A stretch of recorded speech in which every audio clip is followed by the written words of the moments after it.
and welcome to another episode of the Talking Chayo. This is your host, I'm Tommy Pai.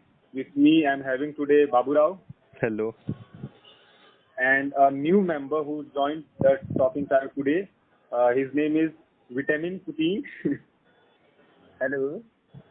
So basically, he is the international expert of the Talking Chayo. Before moving forward, पहले मैं आप लोग को बता दूं कि हमारे इस अनसक्सेसफुल इंस्टीट्यूशन ने अपनी खुद की वेबसाइट भी खोल दी है. ओके, तो अब आप द टॉकिंग चायो को गूगल पे भी सर्च कर सकते हो.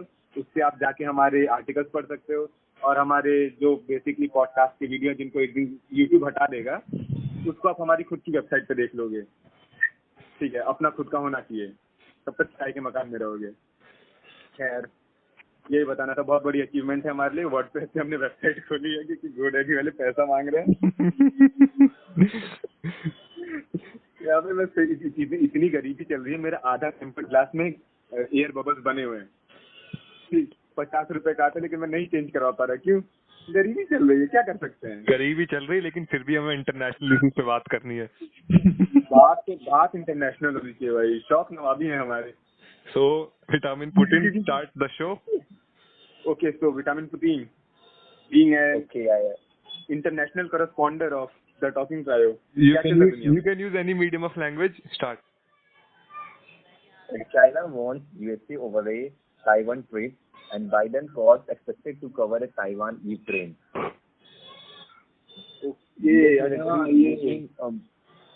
So the news was recently that there has been a 2-hour long call between Biden and Xi Jinping. So basically we are about to make a spoof of the call. So do not take it. आपको क्या ही बुरा मानेगा यार Putin और इसकी बुराई कर लोगे तो. बाइडन को उसके देश वाले सीरियसली नहीं थे, हमारे यहाँ वाले क्यों लेंगे. वही तो. हमारे कंट्री में तो बाइडन को वो कंसीडर करते हैं स्लीपी अंकल. ये मैं सोचा था 2 घंटे तक तुम एक ताइवान केस पे क्या ही बात किए होगे. मतलब सीधी सी बात है ना. देखो, तुम बोलोगे कि देखो तुम अटैक नहीं करोगे, वो बोलेगा कि नहीं ताइवान हमारा है. फिर तुम बोलोगे नहीं है, फिर वो बोलेगा हमारा है. तुम बोलेगा हमारी हिस्ट्री है, तुम बोलोगे नहीं है. ये मुद्दा तुम मतलब कब से चला रहे हो. इस पे नई बात क्या कर सकते हो. नई बात, सबको पॉलिटिकल डोमिनेंस चाहिए, सबको बस यूज बनाना. यूएसए ने ये भी पॉइंट ऑफ व्यू रखा हुआ कि हमें एक थ्रेट हो जाएगा चाइना से, इसलिए मतलब बार-बार ताइवान को सपोर्ट करता है. सही बोला. वो ओशन ट्रेड और उस सब में दिक्कत देगा ना. हाँ, तो अरे मतलब अगर ताइवान एक बेसिकली क्या है, यूएस को एक लैंड चाहिए जिसके थ्रू वो लड़ सके. अगर वॉर होती है चाइना के खिलाफ तो सिर्फ ओशन में खड़े खड़े तो लड़ के कभी नहीं जीत पाएगा. मिलिट्री बेस बना सकते हो. उसको एक जमीन चाहिए जिसके थ्रू वो लड़े, तो वो उसको मिलेगा ताइवान. अब अगर कुछ नहीं बचा तो ताइवान नहीं रहा तो पूरे के पूरे एरिया में जो पूरा डोमिनेंस है वो चाइना का रहेगा और चाइना बहुत आगे तक डोमिनेंस करेगा. फिर चाइना को टक्कर देने वाला कोई नहीं है. तुम शिप कितनी भेजोगे. जो एंटी एयरक्राफ्ट कैरियर मिसाइल्स बना रहे हैं. मतलब जोक की बात ये है, both are supporters of Pakistan और फिर भी एक चीज के पीछे लड़ रहे हैं.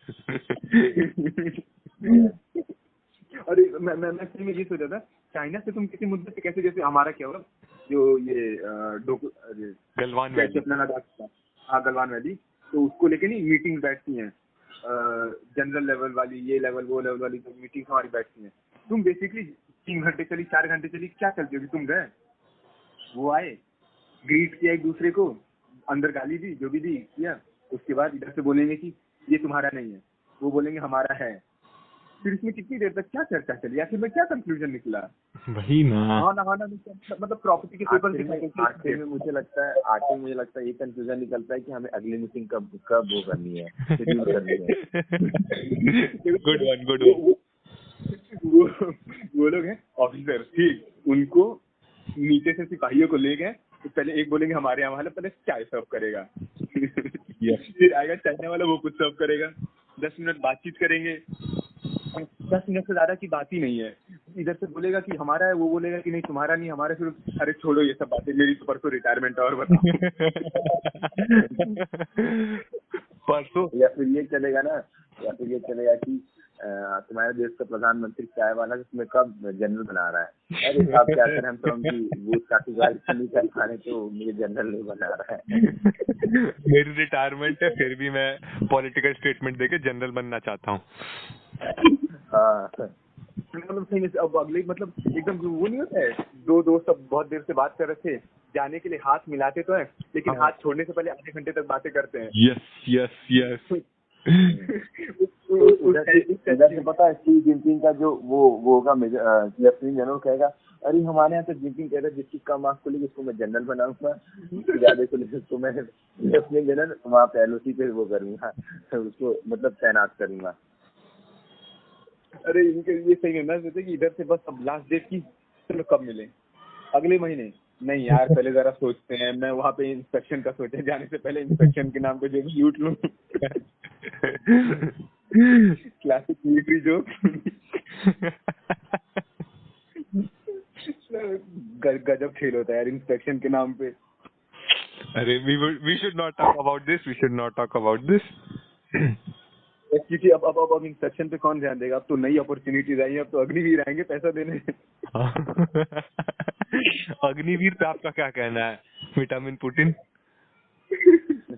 अग्निवीर तो मेरा ये कहना है कि लड़की भी आप 4 साल के लिए कॉन्ट्रैक्ट पे लड़के से शादी करेगी, हर देख 4 साल शादी करो, तेरे पैसा खाऊंगा, फिर उसके बाद तू अपने रास्ते में अपने रास्ते, कॉन्ट्रैक्ट आप साइन होंगे इंडिया में। लेकिन ये बात सही बोली, एक तरीके से देखा जाए ना तो इसको एक माइलस्टोन देख सकते हैं कि अगर यहाँ तुमने स्टार्ट कर दिया तो तुम धीरे धीरे हर जगह करोगे। मतलब जैसे एक होता है ना कि तुमने हर जॉब वाले को अगर वो अपनी प्रॉब्लम बताता है तो तुम कहते हो कि हमारे जवान वहाँ पे लड़ रहे हैं और तुम ये बता रहे हो प्रॉब्लम, तो अब कोई भी बोलेगा तो उसको बोलेगा हमारे जवान 4 साल में रिटायर हो रहे हैं, तू भाई कब 60 साल की करेगा, निकल यहाँ से। अब धीरे धीरे सबको निकालो। फिर एक तरीके से हमारी रिटायरी पॉपुलेशन कितनी ज्यादा हो जाएगी। तो इस डिबेट का कंक्लूजन क्या निकला? इस डिबेट का कंक्लूजन ये निकला कि बाइडेन और शी मिलके बस पीछे बना है ताइवान को। ठीक है, उधर से जैसे नहीं पीछे नहीं बना रहे, पीछे नहीं बना, उसमें कंक्लूजन में ये करे ना, बाइडेन और जिनपिंग के बातचीत में निकला कि बाइडेन चाह रहे हैं कि दोनों की लड़ाई हो ताकि बाइडेन ताइवान को अपने हथियार दे सके। अरे क्लासिक अमेरिकन जोक, मजा आ गया। जो यूक्रेन के साथ हुआ, जाके उनसे 2 दिन पहले तक जाके वो मिल के आ रहे कि यस विल प्रोटेक्ट, ये वो लड़ाई का हथियार है ना। ये क्लासिक अमेरिकन जोक था। पर ये यार अमेरिका ने शायद $1 बिलियन डोनेट कर दिया है, मतलब अमेरिका यूक्रेन को।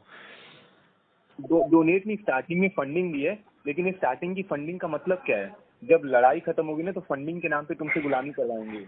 ये बोलो मत हमारी फंडिंग, अभी भी अगर चाहें तो दोनों कंट्रीज को बुला के उनके बीच में डील करवाई जा सकती है, लेकिन इन्होंने उसको इतना ज्यादा चढ़ाई यूक्रेन के लीडर को कि अब तेरे को लड़ना ही है। अब लड़ाई कहाँ खत्म हो रही है, मेरे को लग रहा है कश्मीर की तरफ सालों साल चलता रहेगा, कभी नहीं खत्म होने वाला। यस कोई साथ नहीं देने वाला था, ये इनके साथ होगा। और ये एक चीज बता रहा हूँ, जब ये इसको ताइवान को बहुत ज्यादा चढ़ाया गया कि तुम अपने आप को तुम अलग हो, इंडिपेंडेंट ये हो। रुकना, बारिश हो रही बहुत तेज, मुझे नीचे जाना पड़ेगा, बाय बाय, 2 मिनट रुकना बस, मैं भी आया। ओके, तो तब तक हम बात कंटिन्यू रखते हैं। तो बेसिकली ये है कि जब ताइवान के अंदर हवा भरा गया कि तुम इंडिपेंडेंट हो सकते हो, तब इन्होंने अपने कॉन्स्टिट्यूशन में ये इनैक्टमेंट, एक चेंज लाया चाइना ने कि अगर ताइवान ने खुद को इंडिपेंडेंट घोषित जिस दिन किया उस दिन हम इसको एक डिक्लेरेशन ऑफ वॉर मानेंगे। यानी अगर तुमने बोल दिया कि तुम आजाद हो तो हम तुम्हारे ऊपर अटैक करेंगे ही करेंगे, भले कोई बचाने आए। तो वो इस वजह से कर नहीं रहे कि अगर हमने आजाद घोषित कर दिया तो ये है ही नहीं कि हमसे बातचीत करेंगे, इसका मतलब ये लड़ाई करेंगे ही करेंगे, ये एकदम ओपन वॉर नहीं है। ये बहुत ही बड़ी स्ट्रेटेजिकल देखने में चाइना की तरफ से। इसीलिए तो मतलब यूएसए को है कि हम क्वाड को इतना ज्यादा प्रमोट कर दें कि चाइना को हम टैकल कर सके, अगर ताइवान इंडिपेंडेंट होकर डिक्लेयर करता है तब। वो जानता है कि खुद से क्या है, अपने ट्रेड के बेसिस पे इतना ज्यादा चाइना को टैकल नहीं कर सकते। तो जो मेजर प्लेयर्स हैं, जो मेजर इकोनॉमीज हैं, कौन कौन है, इंडिया है, जापान है, फ्रांस है, उन सबको तो अपने साथ नेटो के नाम पे रख लिया है। अब हमको कैसे लाए? फ्रांस भी उसमें, मतलब फ्रांस भी इसमें क्वाड में है, मतलब ऑस्ट्रेलिया क्वाड में, ऑस्ट्रेलिया है तो क्वाड में। यूरोप को उन्होंने नेटो के नाम पे अपने साथ रखा हुआ है, अब हमको साथ में कैसे लाए? तो हमको साथ में लेने के लिए क्वाड क्रिएट कर दिया है। और क्वाड से बेसिकली बोलते थे कि कोई मिलिट्री स्ट्रेटेजी नहीं है, लेकिन जो मैरीटाइम डिफेंस जो भी करते हैं एक्सरसाइजेस, उससे साफ जाहिर होता है कि क्या है। और तो एक हिसाब से कह सकते हैं मिलिट्री ये चाइना को टैकल करने के लिए बना है। वो एशियन नेटो है। और थोड़ा बस इतने सीरियस नहीं है हम लोग उसको लेके अभी। हाँ, मतलब यूएसए का पूरा मकसद ये है ना कि इंडिया चाइना से तो दूर है ही और ये रशिया से भी हो जाए, ताकि इसका बेनिफिट उठा के हम रशिया को और टैक्स लगा के रशिया को और साइड कर दें। हाँ, जब अगर रशिया को साइड कर देंगे तो बेसिकली हमारे पास भी बस एक ही ऑप्शन बचेगा, अमेरिका, यूएस, और हमें उनके लिए होपफुल होना ही पड़ेगा फिर। और यूएसए का हम दोगलापन देखते हैं, कितना गंदा दोगलापन खेलता है यूएसए। और ये चीज तो हम जानते हैं कि अगर अभी तक हमारे जो टाइज बचे हुए रशिया के साथ, उसके लिए नेहरू को थोड़ा तो थैंक्स बोलना पड़ेगा। कुछ भी बोलो, थोड़ा तो बोलना पड़ेगा। वैसे मतलब देखे तो रशिया ने मतलब पास में तो इंडिया को बहुत सपोर्ट किया, यूएसए ने तो इंडिया के अगेंस्ट खड़ा हुआ ना यूएसए तो। हाँ, अरे उनका अभी भी जब तक जिसके साथ है तब तक उसके साथ चलेंगे, वरना जब तक उन्हें ये फियर नहीं लगता है कि ये कंट्री हमें सरपास नहीं कर जाएगी, तब तक वो खुश हैं। और जहां उन्हें लगा कि ये कंट्री हमें सरपास कर रही है, बस वहीं पर गंद डालना चालू। सेंट्रल अरबियन नेशंस में वहां पर उन्होंने देखो इसको सपोर्ट किया, सऊदी अरेबिया, छोटे छोटे अरबियन नेशंस को डिप्लीट करने के लिए, ताकि वो इंटरनल कॉन्फ्लिक्ट में लड़े। उन्होंने हर रीजन में अपने पॉन्स को खड़ा कर रखा है। इससे हम आगे बढ़ेंगे, इसको रोकेंगे। अब पूरा यमन वगैरह एक सऊदी के सपोर्ट के चक्कर में पूरा रीजन डिस्टेबलाइज है। चाहे यमन हो, चाहे लीबिया हो, कहीं डिस्टेबलाइजेशन। इजिप्ट की सुएज कैनाल, वहां पर अमेरिकन बैटलशिप्स को प्रायोरिटी है कि American battleship will pass first Suez canal में से, जबकि मतलब ऑक्यूपेशन हट चुका था। लास्ट वॉर कब हुई थी बिटवीन इजराइल, वही 6 डे और पता नहीं वही वाली वॉर्स ना। हाँ 6 डे वॉर चली थी। अरे बाइडेन का स्टेटमेंट जब स्टार्टिंग में क्या था कि मैं ये जो सऊदी अरेबिया का प्रिंस है इससे कभी नहीं मिलूंगा, इसने तो वैसे ही एक न पता किसी जर्नलिस्ट को मरवाया था। हाँ वो अरे वो क्या था उसका नाम, खुशील मरगोशी, पता नहीं क्या उसका नाम ही नहीं ले पाता मैं कभी। हाँ, तो उससे जाके खूब अच्छे से गले मिल रहा था, तभी तो उसको अमेरिका के लोगों ने क्रिटिसाइज किया था। इनका देखो, और एक चीज मैं मानता हूँ कि जो भले जो प्रो अमेरिकन या यूएस राइट विंगर्स जो हैं वो क्या करते हैं, इसको ट्रम्प को सपोर्ट करते हैं कि ये प्रो अमेरिकन है। बट अगर इनफैक्ट देखा जाए तो जो प्रो अमेरिकन है वो बाइडेन है। वो क्या था, वो तो पुतिन का भी साथ देता था। यस। नहीं, ट्रम्प ये बाइडेन तो प्रो मुस्लिम बोलो इसको। नहीं, मुस्लिम की बात नहीं, जो ट्रम्प है ना वो फेक अमेरिकन आइडेंटिटी क्रिएट करता है, वो फेक राइट विंगर वाली अमेरिकन डेज ऑफ ग्लोरी। जबकि अमेरिकन डेज ऑफ ग्लोरी क्या, 13 कॉलोनीज थी, तुमने इंडिपेंडेंस पाया, अमेरिकन वहाँ के नेटिव अमेरिकन को मारा। अमेरिकन डेज ऑफ ग्लोरी कुछ नहीं है, वो फेक राइट विंगर। वो क्या करता है, उसने बेसिकली देखा जाए तो पुतिन के साथ अच्छे रिलेशंस रखे इंटरनली अपने बेनिफिट के लिए। वो बोलता तो था कि यूएस लेकिन अपने बेनिफिट देखता था। और बाइडेन जो है ना, बाइडेन को देखा जाए तो जो पुरानी लेगेसी है, चाहे जॉर्ज डब्ल्यू बुश वाली लेगेसी हो, चाहे क्लिंटन वाली हो, दुनिया के डिप्लोमेटिक इन सबको लेके, तो उन सबको ये फॉलो करता है प्रॉपरली। सिर्फ यूएस हर जगह करना चाहता है।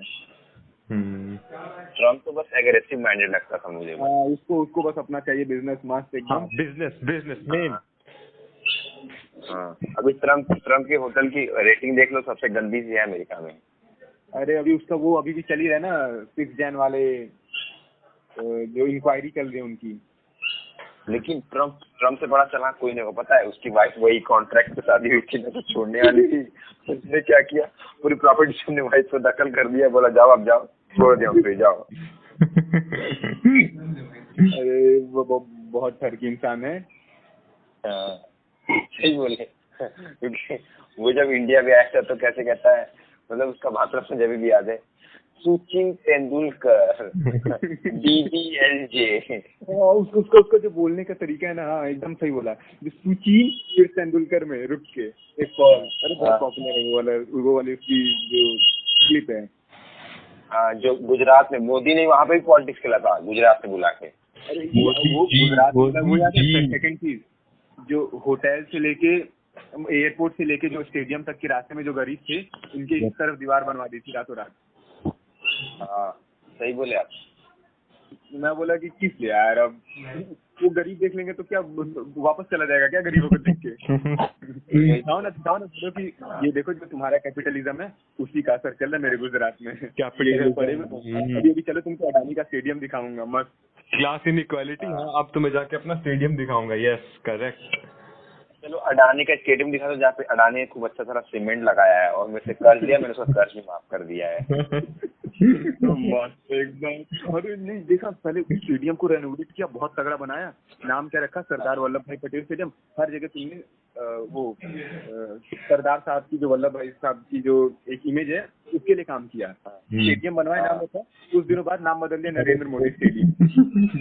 अरे मतलब तुम ये सोचो ना कि अभी तुम प्राइम मिनिस्टर हो और तुमने रहते रहते उस स्टेडियम का नाम चेंज करवा दिया। अगर ये होता ना कि एकदम एक बंजर जमीन है वहाँ पे तुमने स्टेडियम क्रिएट करा फ्रॉम जीरो, तो समझ में आता। लेकिन इसमें बस उसको रेनोवेट कराया। और मेरे हिसाब से पूरी मोदी गवर्नमेंट इसके लिए फेमस होनी चाहिए कि जगह का नाम चेंज करना, स्टेडियम का नाम चेंज करना और नेताओं का नाम चेंज कर दो, संसद भवन नया बना दो, ये कर दो वो कर दो, जनता का पैसा खा लो, नए नए कपड़े पहन लो, सूट पहन लो, जाओ और अमेरिका में जाके बोलो भाई बहनों मैं तो चाय बेचता था, मैं तो चाय बेचने वाला हूँ।